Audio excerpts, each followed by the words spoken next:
Well, what I find really frustrating is that we have other choices in relation to our health, such as the ability to refuse life-sustaining treatment. I can write a do not resuscitate request, which has to be respected by my doctor. We have terminal sedation, which is perfectly permissible under GMC guidelines. But for some reason, we're not allowed to decide when we want help to die to stop our own suffering. It just seems completely absurd to me. Why don't we have an assisted dying law? I'm Sorcha. I'm the CEO of Friends at the End. We're a kind of sister organisation to MyDeath-MyDecision.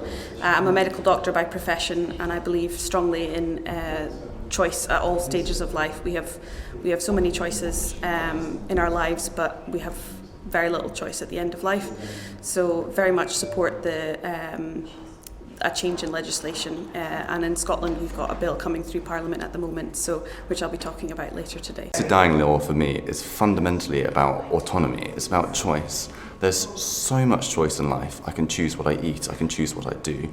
In the hospital, I can choose which doctor I see, I can choose which medication I can have. But for some unknown reason, which I can't get my head around, you can't choose anything about the end of your life. And for me, that's fundamentally wrong. Melissa, and I support assisted dying because assisted dying is not an age-exclusive thing. Anyone can get into an accident and become disabled, and I believe that we should have the right to our own autonomy. If you feel that an assisted death is the best for you because you are incurably suffering, I believe that you should too have the choice. So definitely get in touch with MDMD, become a member, and support us in our campaign. I have always been in favor of My Death, My Decision is because I don't think anyone should ever have any right over my body in any shape or form, let alone my death. However, given that it is such a complicated issue, I understand that law and regulation must be very intensely manipulated around that. There are 2 points that I'd like to make. One is compassion. I feel that people who are either terminally ill or suffering intolerably need to be able to say, I am ready to go. They should have that right to say, it's okay if I go now. And I think people that love them will accept that and will want them to be helped in that way. It needs to be seen as being helped, not as in terminated. The second thing is that I think in England we need to think about the question of equality. If you're rich enough, take yourself off to Switzerland and top yourself, no problem. Nobody's asking any questions. But if you're somebody who cannot afford to go, then what? You have to sit here in England and die in insufferable pain.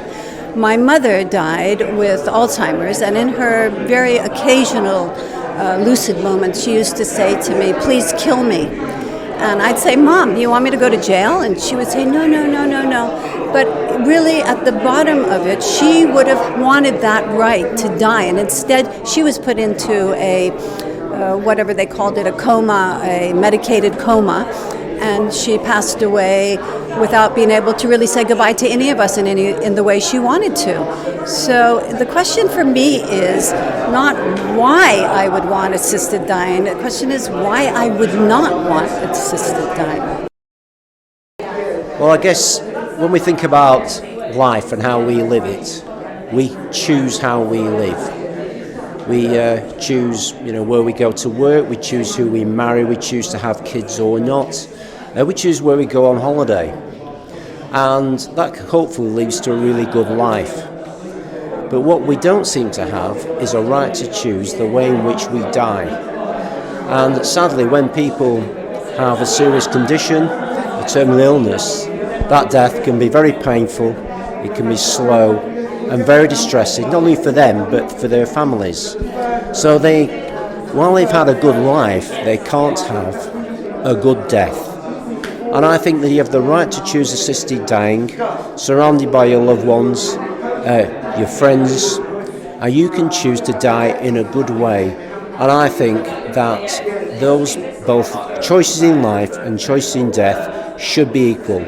We don't have that today, and that's why we need to change the law in this country so that we can have both a good life and a right to choose the way we live, and a good death, and the right to choose the way we live. I got involved with My Death, My Decision after my dad had a bad death, and what I really wanted to do was to make sure that people in his position, including myself in the future, have more choice.